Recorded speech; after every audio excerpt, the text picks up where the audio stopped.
Hello, friends and family, and supporters, and prayer warriors, and encouragers, and all the people who have talked about Hilo to, and who have encouraged me and wanted to know more about Hilo. I thought that the easiest way to kind of share where we're at and where things are going is just to share a little video and show you guys, because it's a lot harder to explain it in writing than it is just to show you. And I believe a lot of you all will probably be here at some point, whether it's to serve or to rest or to visit or whatever that might look like. But for now, I thought just a little video with you.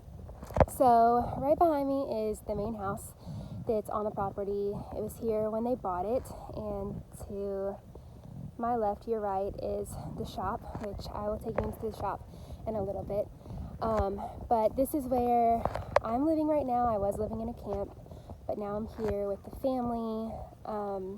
And to right behind the house is what I like to call our HGTV pool, because it is amazing. It saves us in the summer in the middle of Houston when it's like 120 degrees.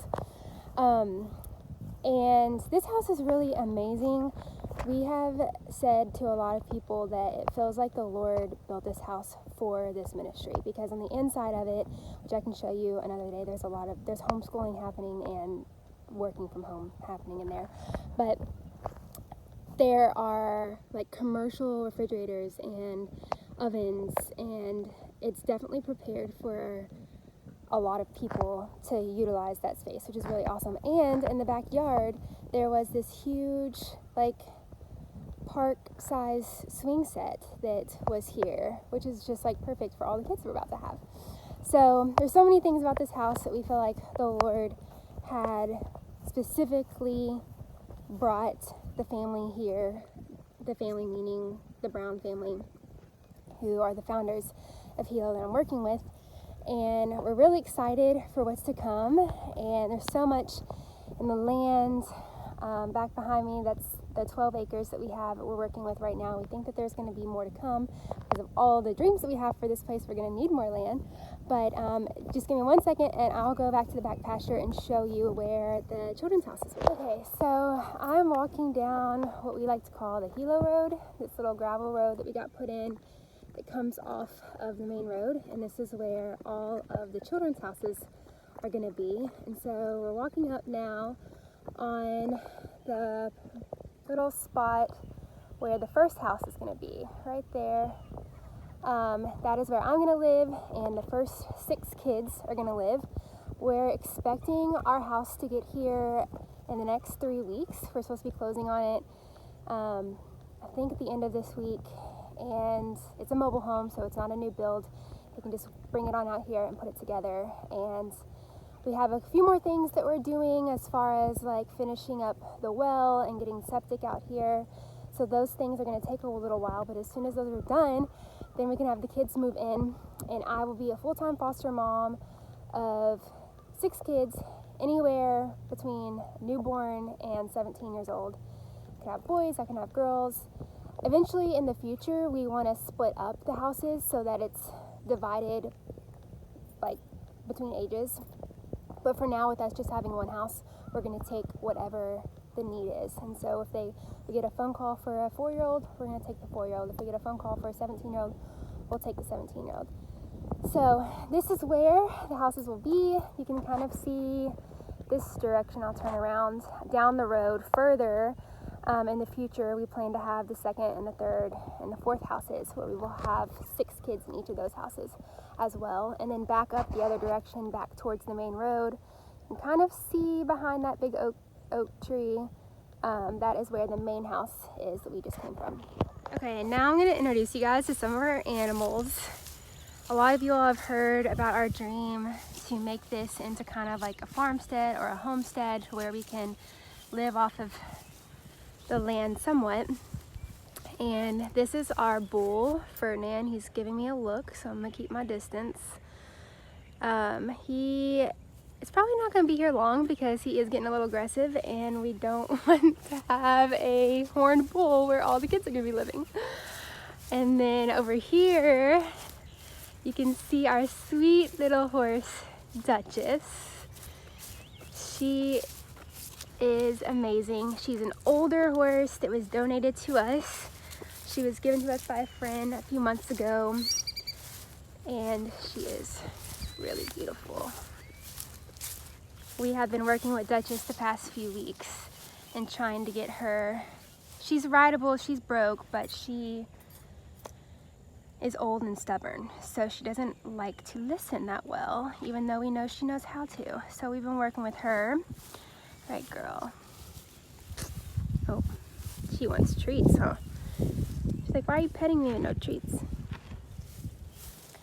And so we've been working with her to try to get her to where she listens really well, because when we put the kids on this horse, obviously, we're gonna need her to be really well trained.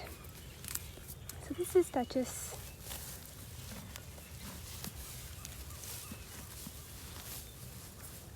Okay, and now we are walking up on our little lady cow. This is sweet Bella. Bella sometimes acts more like a puppy than a cow, because we call her and she runs to us, and when it's feeding time, she kind of runs and skips like a dog. It's really cute. We question, but we're not really sure, but we think that Bella could maybe be pregnant. We have no idea. We are learning so much of this as we go. And so one way to tell if a cow is pregnant is to stick a glove on your arm and stick it all the way up her rectum and to feel if she's pregnant, which I don't think any of us are quite ready for that part of farm setting.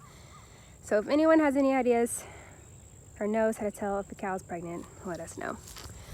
And then over here is our pond. We used to have 2 little ducks over here. One was given to us by a neighbor, and then we bought the other one to have a partner.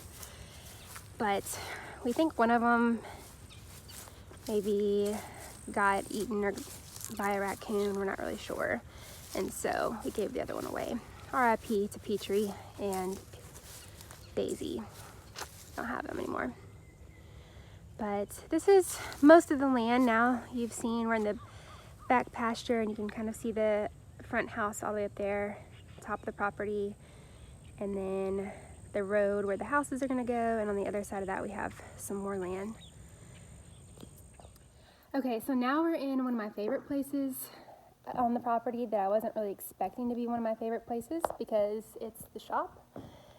And when Miss Kay and Mr. Danny first got the property, they decided that they weren't going to use this as a garage or like a place of storage, but that they really wanted to use it as a place of gathering and a place of worship. So we had our first Thanksgiving gathering here this year, and then a couple weekends ago, you can see all the chairs behind me, we had a pastor come and just give a message for the new year and pray over people, and it was really powerful. And I've never seen so many grown men crying in one room, and it was really beautiful. So I'm excited for what God's going to do in here. I do think it's going to be a place where people will encounter the Lord and want to come back here and remember that this is a place where God showed up. So I'm sure you'll see more of this later, but okay. I think I'm going to make this the last part of our tour for now. There's really so much more to show you guys, and maybe I will take more videos and show you guys later, but for now I just wanted to show you we're back at the front pasture, and right behind me you can kind of see those stakes in the ground over there and over there, and those are mapping out where our garden is going to go. And so this week we are actually starting the plan for our garden. We're writing out kind of what we want our rows to look like. We're picking up some seeds that someone donated to us on the other side of town. We're gonna go grab those and start some things from seed this week. So we're really excited. We get to start putting things in the ground here kind of the end of February, beginning of March, which is really early. So we are pumped, and the Lord has just spoken so much to us. Again, so much of this we have no idea what we're doing. We've never gardened, we've never taken care of animals before. I've never been a mother before, so there's so much that we're learning. But one of the things that I was really excited about as far as the garden goes we felt like the Lord was speaking that we did want to be stewards of the land, and we wanted to be stewards of our bodies. And so to teach the next generation how to properly take care of our bodies by eating food that fuels us and eating things that we have grown and worked hard for and stewarded, and give just the reward that you get from growing your own foods. And we believe that this is going to be a garden of miracles, where we're going to see foods grow when we don't know how to grow them, and we're going to see how foods are healing to our bodies and just eating the right things, and how it fuels us and heals us and keeps us healthy.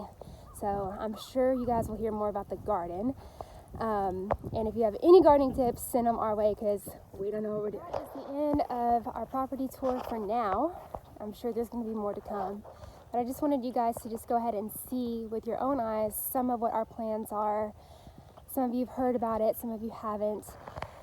I'm sure I'm going to be sharing lots more. But I really do feel like going into this property and what we're doing here and what the Lord has planned for this isn't just for us, but I do so strongly believe that it's for so many other people, for my friends and family, and for people who are supporting me and praying for me, but so many other people who are just interested in foster care and interested in adoption, or just interested in seeing the Lord moving and working in ways that maybe we haven't seen before. So I love you guys. Thanks for joining me on the tour, and I will see you all soon.